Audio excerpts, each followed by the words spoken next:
realmente me voy a enfocar en darles un poco de conocimiento sobre el omega 3, porque realmente pues todos escuchamos omega 3, pero probablemente yo creo que casi nadie sabe qué es omega 3. Entonces, inicialmente me voy a referir un poco a instruirlos un poco en el conocimiento, diríamos, del verdadero omega 3, y que ustedes realmente, cuando termine la charla, tengan la capacidad de poder decirle a un paciente que le están mandando un verdadero omega 3 y puedan identificarlo inclusive de pronto en algunas marcas a través de algunas empresas que se dedican a esto a nivel mundial, como Estifus. Bueno, este es mi nombre, soy Fernando Villegas Arboleda, soy neurólogo clínico formado en Buenos Aires, Argentina. Empezamos entonces con omega 3. Sabemos que el omega 3 es un ácido graso esencial. Decimos que es esencial porque sabemos que no se produce dentro del cuerpo. Es importante que ustedes sepan esto.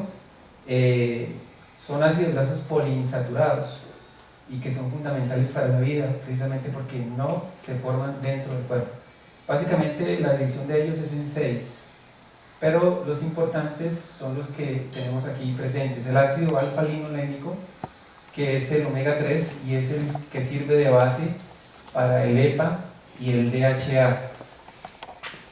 Y los otros ácidos que vemos abajo en letra roja son los otros ácidos grasos, pero que no tienen mucha importancia por ahora. El omega 6 diríamos que es el omega que más consumimos, porque diríamos que nuestras dietas están ricas en eso. El omega 6 se transforma, cuando lo consumimos, se transforma en ácido araquidónico y se transforma en eicosanoides de la serie 6, que son hormonas y tienen efectos como los que vemos acá. Son trombogénicos, estimulan la producción de trombosis, aterogénesis, o sea que generan la formación de placas, hacen vasoconstricción, inflamación e hipertensión arterial. El omega 3 ya sabemos que es el ácido alfa-linolénico. Tiene dos componentes importantes, que es el EPA, como ya lo dije, y el DHA. El DHA es el ácido docoxahexaenoico y el EPA es el eicosapentanoico. Estas son las hormonas de la serie 3, con un efecto, diríamos que contrario al omega 6. O sea, es todo lo contrario.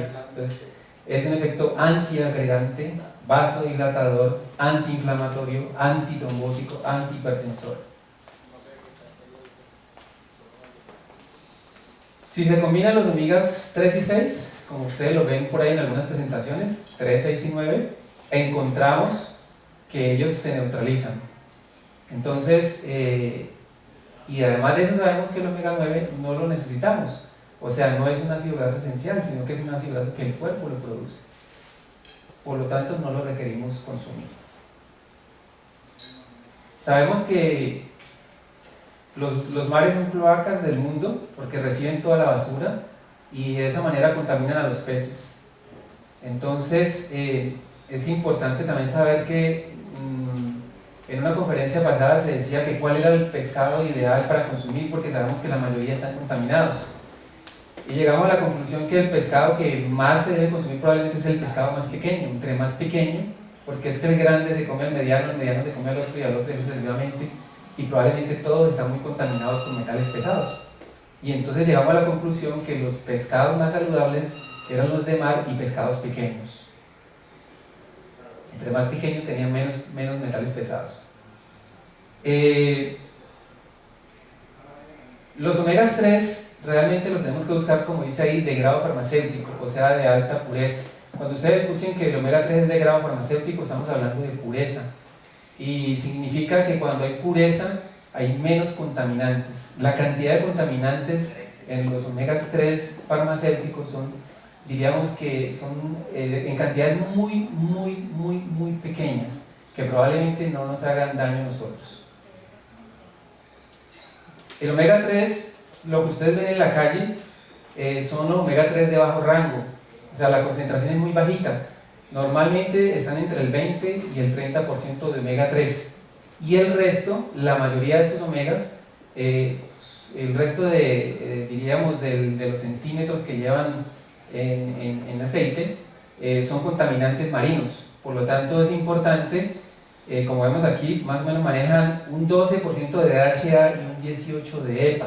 Eso es lo que ustedes encuentran por emulsiones de omega 3 por montones y con concentraciones muy bajas realmente de omega 3. Mientras si miramos los de grado farmacéutico, nosotros encontramos que realmente la concentración es de aproximadamente un 60% y el resto son vitamina E y otros aceites, otros ácidos grasos. Yo traje esta diapositiva para que ustedes entiendan un poco cómo se hace la fabricación de un omega 3, porque es que mucha gente puede creer que el omega 3 es exprimir un pez, sacar la grasa y consumirla, pero realmente ahí hay muchos contaminantes, entonces tenemos que tener cuidado con eso. Probablemente se sabe que en el año 2010 en los Estados Unidos hubo una demanda en contra de algunos laboratorios precisamente por eso, porque estaban vendiendo omegas 3 contaminados y estaban produciendo enfermedad, por eso se ganaron una demanda. ¿Cómo se hace el proceso de la fabricación del omega 3? Empezamos primero por la pesca, luego de allí se hace un proceso de cocción a altas temperaturas, pasa a una extracción del aceite, en donde el aceite es sometido luego de ahí a una centrifugación donde se divide los ácidos grasos poliinsaturados, quedan en la parte de abajo y en la parte de arriba quedan unos mucílagos que se desechan, luego pasan a conservarse en nitrógeno y esa conservación de nitrógeno es para disminuir la oxidación del omega 3. De ahí pasa a ser envasado en grandes tanques, luego se hace un proceso de refinación, digamos que es el primer proceso de refinación, donde se quitan metales pesados y diríamos otros tóxicos, luego se pasa a un proceso de absorción. En ese proceso de absorción nosotros quitamos otros contaminantes marinos y diríamos que ahí pasamos a una segunda fase, que es la fase de refinación 2, donde también se depuran más metales pesados y posteriormente hacemos un proceso de destilación molecular donde también quitamos otros contaminantes marinos. De ahí sigue otro proceso que diríamos que es la concentración del omega y se hace con E3-detilo, y de ahí en adelante pasa a una fase de refinación 3 en donde ahí se sacan los E3-detilo. Recuerden que el E3-detilo es alcohol, entonces vamos a encontrar omegas 3 con E3-detilo en el mercado. Diríamos que son de grado farmacéutico, son de alta concentración, pero tienen alcohol. Entonces aproximadamente tienen una 40ª parte de lo que contiene una cerveza. Decíamos, en estos días preguntábamos pues cómo hacemos para diferenciar realmente un omega 3 de E3-detilo y un omega 3 que no tuviera los E3-detilo.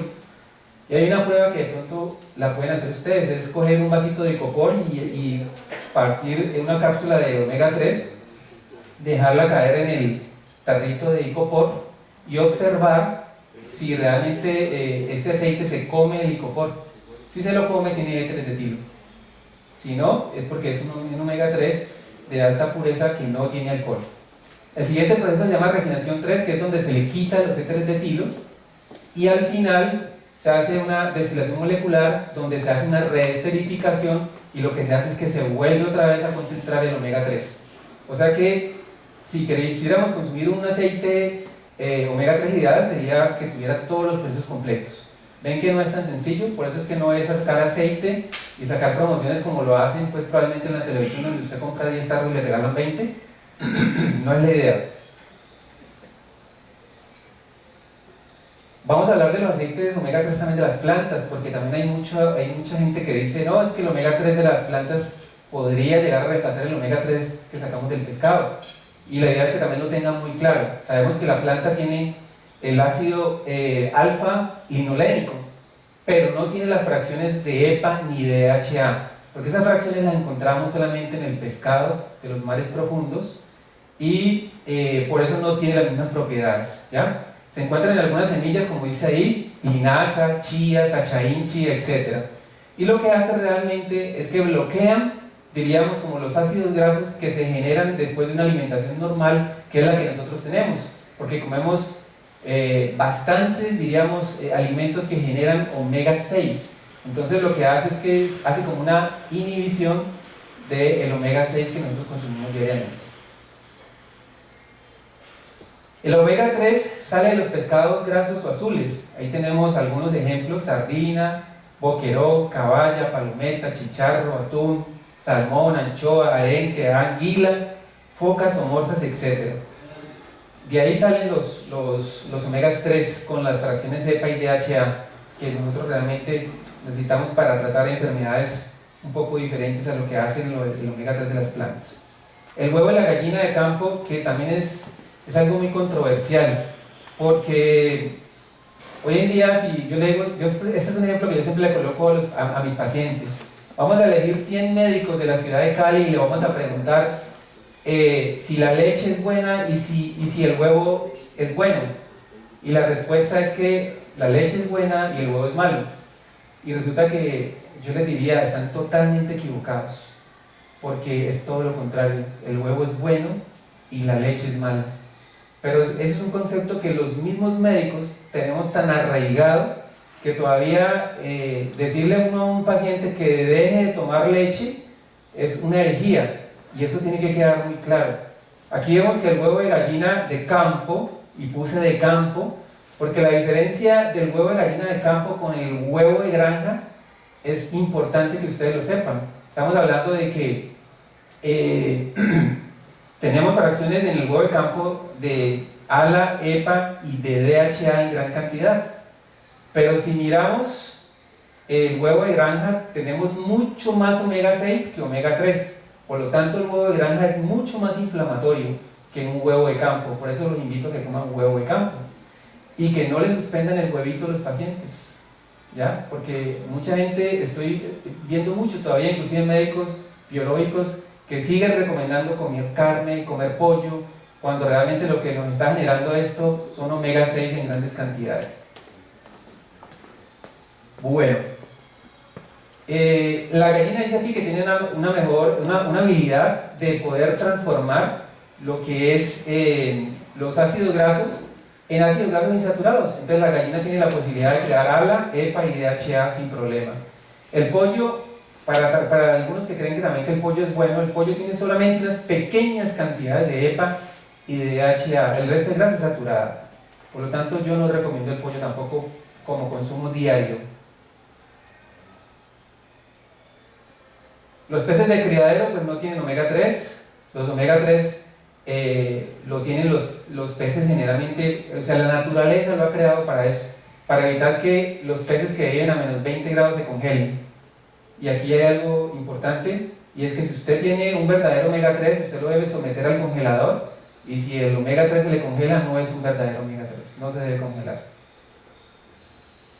Actualmente las dietas, como les dije anteriormente, son ricas en omega 6. Mire todo lo que nosotros comemos diario, por eso generamos tanta inflamación y por eso generamos tanta enfermedad.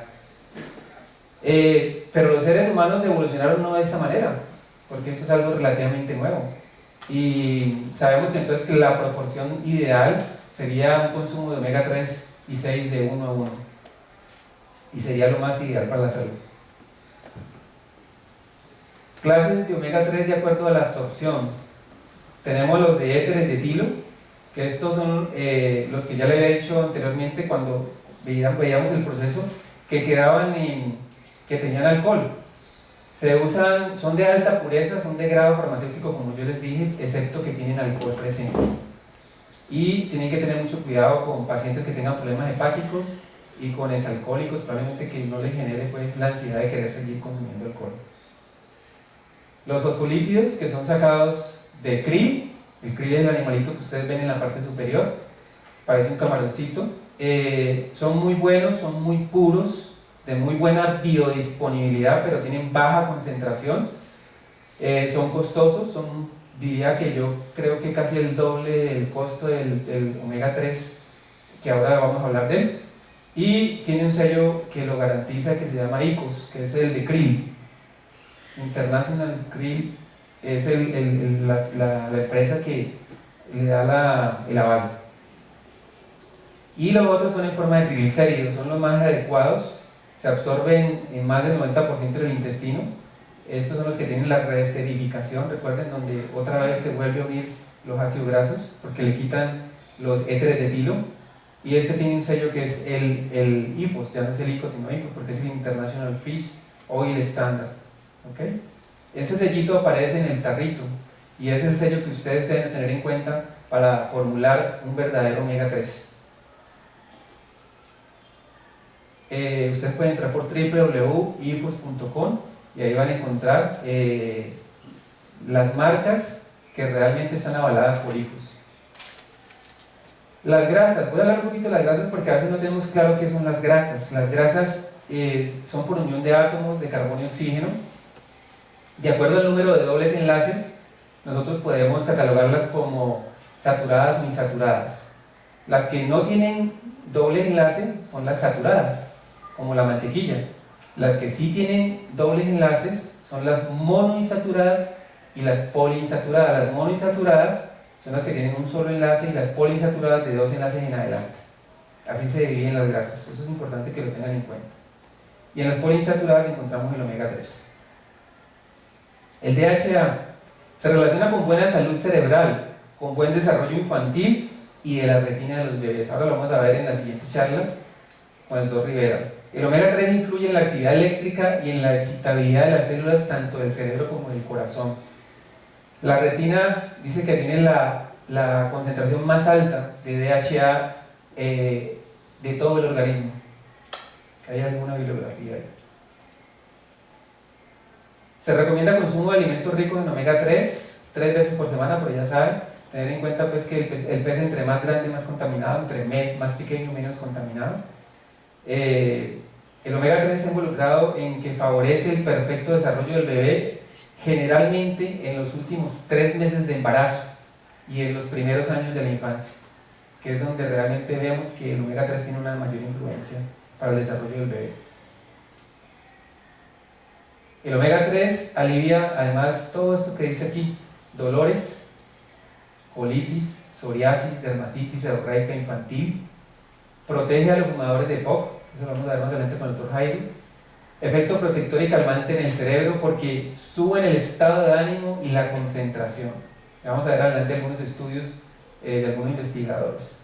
El DHA es altamente concentrado en el cerebro, o sea, en el sistema nervioso central hay mucho DHA que protege al cerebro en caso de hipoxias, de ACVs y de enfermedades degenerativas. El EPA es importante para mantener, diríamos, la buena salud de los vasos, de mantener la salud del corazón y del cerebro, por tener efectos antiinflamatorios.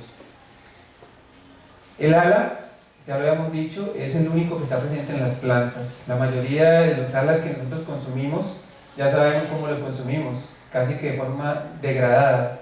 O sea, generalmente los fritamos porque todo el mundo quiere calentar los aceites y sobre todo los aceites de vegetales. O sea, casi que lo que consumimos lo consumimos en mal estado, ya como aceites trans. Enfermedades asociadas a la falta de ácidos grasos: la fatiga, la hiperactividad, la depresión, trastornos de memoria, esquizofrenia, trastornos bipolares, enfermedad de Alzheimer, degeneración macular y muchas otras más. Yo pienso que aquí faltarían muchísimas enfermedades más. Inclusive yo pienso, he estado buscando mucho literatura sobre miastenia, pero no he encontrado nada claro todavía. Pero sabemos que los ácidos grasos hacen parte de las membranas, inclusive postsinápticas y presinápticas, y esto sería probablemente yo pienso que sería uno de los medicamentos ideales para tratar una miastenia. El omega 3 reduce efectos de la lesión cerebral traumática y en la lesión medular, por disminuir la inflamación y el daño a la neurona. Entonces, aquí más adelante vamos a ver algunos estudios, también en el deterioro cognitivo por las neurocirugías. Aquí hay una bibliografía al final. Este es un congreso que se hizo ahorita en julio 1 del 2014, hablo de eso. Conservan la DHA y EPA, que son las fracciones del omega 3, conservan las redes cerebrales y la conectividad, mejorando la memoria. Esa es la otra bibliografía que aparece ahí. El DHA y EPA, estudios en animales demostraron lo siguiente: la administración de DHA hasta 2 horas después de la lesión medular mejora la función neurológica y la supervivencia de la neurona. reduce la tensión oxidativa, reduce la inflamación en el sitio del daño, y en ratas se ha informado de efectos neuroprotectores con daño cerebral alimentados con DHA y EPA. O sea que vemos que realmente estas dos moléculas empiezan a tener importancia como antiinflamatorios dentro del sistema nervioso central. Las resolvinas son moléculas naturalmente producidas a partir del omega 3. Pueden proteger contra el deterioro cognitivo que a menudo ocurre en las neurocirugías y también en las enfermedades críticas. El tratamiento que se realizó con una sola dosis de resolvina derivado del DHA protegió el cerebro de la disfunción de la memoria después de la neurocirugía, mejorando la neuroinflamación. El DHA es la base para la formación de esta sustancia que vamos a hablar ahorita, llamada neuroprotectina D1, la cual reduce la producción de una de las proteínas dañinas, vamos a decirlo en forma general, ahora lo vamos a especificar, relacionadas con la enfermedad de Alzheimer. Esta sustancia es importante para la comunicación entre neuronas. Vamos a hablar un poquito más de ella. La neuroprotectina D1 es un lípido bioactivo que las células producen a estímulos externos y está presente en los glóbulos blancos, comportándose como una sustancia antiinflamatoria en cerebro y en el abdomen. La neuroprotectina D1 alivia el dolor neuropático debido a lesiones del sistema nervioso sensitivo. Podría ser inclusive en un futuro como la alternativa para este tipo de patologías, para dolores. La neuroprotectina D1, que es derivada del DHA, es 1000 veces más potente como antiinflamatorio que el mismo DHA. Usado con éxito en ratones, con lesión del sistema nervioso, primero porque produce un alivio del dolor y segundo porque disminuye la inflamación del sistema nervioso periférico. La neuroprotectina D1 disminuye el dolor mediante la inhibición de la producción de quimioquinas y citoquinas, que son pequeñas moléculas de señalización capaces de atraer macrófagos inflamatorios al lugar del daño, a las células nerviosas. Esto también podría ser, en un futuro, podría reemplazar medicamentos tradicionales como los AINES y los opiáceos. La neuroprotectina D1, diríamos que la reacción química que ocurre a través de la lipoxigenasa 1. Entonces tenemos el DHA, a través de la lipoxigenasa D1 pasa a neuroprotectina D1, y esto ocurre en condiciones basales, sin estímulos externos. La neuroprotectina D1 en la enfermedad de Parkinson tenemos que está disminuida, pero también está disminuida la lipoxigenasa 1. Los niveles plasmáticos de DHA se asocian con deterioro cognitivo. El DHA, la suplementación de 900 miligramos al día durante 24 semanas logró demostrar que mejoró las funciones de lectura y memoria en pacientes con deterioro cognitivo debido a la edad. El déficit de DHA está asociado con la edad, con enfermedad de Alzheimer, con hiperactividad y esquizofrenia. En la enfermedad de Alzheimer, nosotros encontramos que esta es una enfermedad neurodegenerativa. Sabemos que se produce por un acúmulo de un beta-amiloide, el AB42 y el AB40, en el cerebro. En respuesta a lo anterior, o sea, a la agresión que la enfermedad de Alzheimer hace sobre el sistema nervioso, el cuerpo, el organismo secreta, el sistema nervioso secreta DHA, también secreta ácido araquidónico y neuroprotectina D1. La actividad antiamiloidogénica de la neuroprotectina D1 está asociado con una activación de estas reacciones químicas, el PPAR, que es la actividad del receptor gamma, que realiza actividad antiinflamatoria y antiamiloidogénica y antiapoptósica, y la consiguiente regulación de la baja de la base, que es una enzima que fija la proteína precursora de la amiloide 1. O sea, son antiinflamatorias. La citoquina e interleuquina, estas son las inflamatorias, estimula entonces la secreción ¿de qué? De las beta-amiloides, la AB40 y la AB42. ¿Y qué hace el DHA? Hace todo lo contrario, suprime la secreción de ambos péptidos con la síntesis de neuroprotectina D1, y a su vez esta inhibe la apoptosis inducida por las beta-amiloides AB42 y AB40 en las células cerebrales.